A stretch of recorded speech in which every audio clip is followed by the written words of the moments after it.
दोस्तों, हम सब ने बचपन से ही अपने स्कूल में ये पढ़ा और सुना है कि प्लूटो हमारे सोलर सिस्टम का नवा सैयारा है जो सूरज से सबसे दूर ऑर्बिट कर रहा है। ये साइज में सबसे छोटा और इंतहाई ठंडा है, मगर अचानक ऐसा क्या हुआ कि इसे सोलर सिस्टम के नक्शे से ही गायब कर दिया गया और आज कोई भी इसका जिक्र एक प्लैनेट के तौर पर नहीं करता। प्लूटो आखिर कहाँ चला गया? क्या ये खत्म हो चुका है या फिर हमसे बहुत ज्यादा दूर जा चुका है जहां से इसके बारे में जानना हम इंसानों के लिए आज मुमकिन नहीं है? तो इसका जवाब इनमें से कुछ भी नहीं है, बल्कि सिंपली यह है कि साल 2006 में इंटरनेशनल एस्ट्रोनॉमिकल यूनियन ने अपनी 26वीं जनरल असेंबली के अंदर प्लूटो को एक बोना सैयारा यानी डॉर्फ प्लैनेट कहकर प्लैनेट की 3 डेफिनेशंस रखी और जो भी एस्ट्रोनॉमिकल बॉडी इन 3 कंडीशंस को पूरा करेगी वही दरअसल एक प्लैनेट या सैयारा कहलाएगी। और इन्हीं 3 में से एक शर्त ने प्लूटो को सोलर सिस्टम से हमेशा के लिए बाहर निकाल दिया और अब वो तारीक बर्फीली स्पेस के अंदर अपने आसपास मौजूद अरबों एस्ट्रॉइड्स से घिरा हुआ आज भी सूरज के गिर्द अपने मदार के अंदर चक्कर लगा रहा है। मगर सोलर सिस्टम फैमिली का हिस्सा नहीं, ऐसा क्यों है? और वो 3 डेफिनेशंस दरअसल क्या थीं? ये समझने से पहले आपके लिए प्लूटो की बनावट, इसकी लोकेशन और इसकी डिस्कवरी की हिस्ट्री को जानना बहुत जरूरी है। प्लूटो की खोज दरअसल साल 1930 से शुरू हुई और एक अमेरिकन एस्ट्रोनॉट क्लाइड टोम्बो ने पहली बार प्लूटो की खोज की, जिसे आगे जाकर नवे प्लैनेट का दर्जा दिया गया।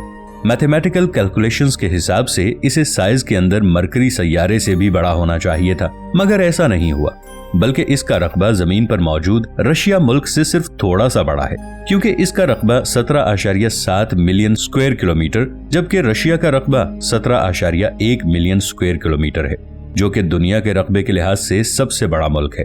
प्लूटो एक छोटा सा बर्फ का गोला है जिसकी सतह का टेम्परेचर -223 डिग्री सेंटीग्रेड है, इसलिए यहाँ पर गैसेस भी फ्रीजिंग हालत के अंदर मौजूद हैं। ये बाकी सोलर सिस्टम के प्लैनेट से बिल्कुल अलग है क्योंकि इसका ऑर्बिट अंडे की शेप का है। ये सूरज के गिर्द 17 डिग्री के एंगल के अंदर ऑर्बिट करता है और जमीन से बेहद दूर 7.5 बिलियन किलोमीटर की दूरी पर मौजूद है। इसीलिए इसे सूरज का एक चक्कर मुकम्मल करने के लिए 248 साल का टाइम लगता है। 1840 के अंदर यूरेनस सैयारे की मौजूदगी की मैथमेटिकली तौर पर प्रेडिक्शन एक फ्रेंच मैथमेटिशियन अर्मैन ली वेरियर ने कर दी थी।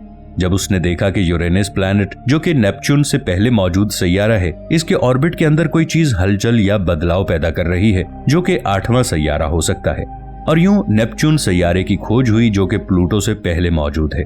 बिल्कुल इसी तरह से नेपच्यून के मदार के अंदर हलचल और बदलाव ने प्लूटो की दरियाफ्त की।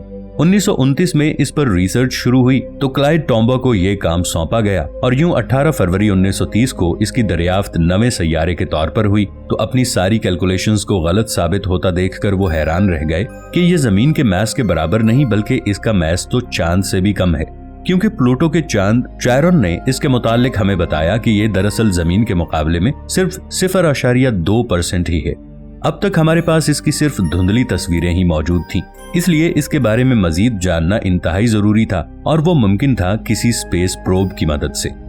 मगर 17 अरब किलोमीटर की दूरी तक जाना कोई आसान काम नहीं था और इसके साथ साथ परफेक्ट एंगल और कैलकुलेशन भी जरूरी थी, और अगर थोड़ी सी भी कहीं पर गड़बड़ हो जाती तो ये मशीन फेल हो जाती।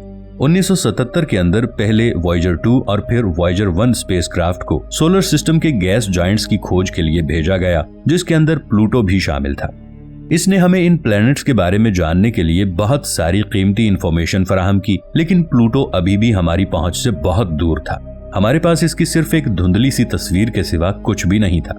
फिर टाइम आया 19 जनवरी 2006 का, जब नासा ने न्यू होराइजन स्पेसक्राफ्ट को खास तौर पर खला में प्लूटो के बारे में जानने के लिए लॉन्च किया और इसने इंसानी तारीख का खला में सबसे दूरी तक जाने वाला स्पेसक्राफ्ट बनना था।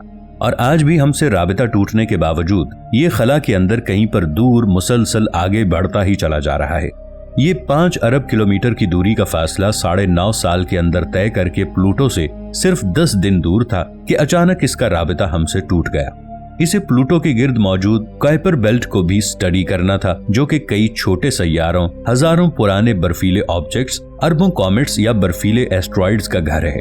न्यू होराइजन स्पेसक्राफ्ट हमें हमारे सोलर सिस्टम की बनावट के बारे में या इसके शुरुआत के बारे में बहुत कुछ बताने वाला था। तकरीबन 4 लाख किलोमीटर का फासला हमारे चांद तक इसने सिर्फ 9 घंटों के अंदर तय कर लिया था। 1 साल में जुपिटर पर पहुंचकर इसने ग्रेविटेशनल स्लिंग शॉट की मदद से अपनी रफ्तार मजीद बढ़ा दी और ये रफ्तार थी 50,000 किलोमीटर फी घंटा। अगले 8 साल तक ये इसी रफ्तार से चलता रहा, मगर मसला ये था कि इस रफ्तार पर इसे प्लूटो पर लैंड करना या इसकी रफ्तार को आहिस्ता करना किसी सूरत मुमकिन नहीं था।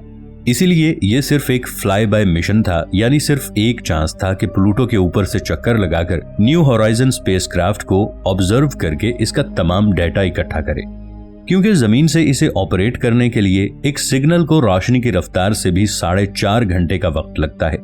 इसीलिए न्यू होराइजन के अंदर ये कमांड्स पहले से मौजूद थीं कि इसे किस वक्त और कहां पर मूव करना है। मगर सिर्फ 10 दिन पहले ही जब हम प्लूटो के बहुत ज्यादा नजदीक थे तो न्यू होराइजन से हमारा राबिता अचानक टूट गया। 2 घंटे की मुसलसल मेहनत के बाद जब ये राबिता बहाल हुआ तो इसका सारा का सारा सिस्टम रीबूट हो चुका था, यानी कि सारे का सारा डेटा खत्म हो गया था और कुछ भी नहीं बचा था। फिर साइंटिस्ट ने 72 घंटे लगातार काम करके दोबारा से कई कमांड्स को बना के कई कमांड्स को बिना किसी गलती के इसके अंदर अपलोड किया और फिर न्यू होराइजन ने प्लूटो की ऐसी हैरानकुन तस्वीर भेजना शुरू की जिससे हमें पता चला कि ये नाइट्रोजन गैस से भरी बर्फीली वादियों पर मुश्तमिल एक ठंडा तरीन गोला है और हम इसके ऑर्बिट, मौसम और स्ट्रक्चर के मुतालिक तमाम जरूरी बातें जान गए। मगर अब सवाल ये था कि न्यू होराइजन का अब क्या किया जाए। जनवरी 2019 तक मुसलसल आगे बढ़ते हुए ये अपना खुद का वर्ल्ड रिकॉर्ड तोड़कर कुइपर बेल्ट तक जा पहुंचा, जो कि प्लूटो से भी कई अरब किलोमीटर दूर है। मगर इसके बाद इसके कैमरे बंद हो गए, इससे राबिता टूट गया और अब न जाने वो खला के अंदर कितनी दूरी तक और कहां तक पहुंच चुका होगा। हमें इसके बारे में ना तो कोई आइडिया है और ना ही हम इसे देख सकते हैं। साल 2005 में एक नए प्लैनेट एरिस की दरियाफ्त हुई जो कि प्लूटो से भी कहीं ज्यादा दूर और कहीं ज्यादा मैसिव था। सो इसने इंटरनेशनल एस्ट्रोनॉमिकल यूनियन को प्लैनेट की डेफिनेशन को दोबारा से डिफाइन करने पर मजबूर किया कि कोई प्लैनेट तभी कहलाएगा जब वो सूरज का चक्कर लगाता हो और वो भी अपने खुद के ऑर्बिट में, उसका इतना मैस हो कि वो खुद को राउंड शेप के अंदर बरकरार रख सके। इन दोनों कंडीशंस को प्लूटो तो फॉलो करता है, मगर तीसरी शर्त ये थी कि ये अपने आसपास के ऑर्बिट को साफ रखे और अगर इसके ऑर्बिट या इसके आसपास कुछ मौजूद हो तो वो उसके गिर्द चक्कर लगाए, जैसा कि सैटर्न के गिर्द मौजूद एस्ट्रॉइड इसका चक्कर लगाते हैं या फिर इससे टकराकर इसमें जुड़ जाएं।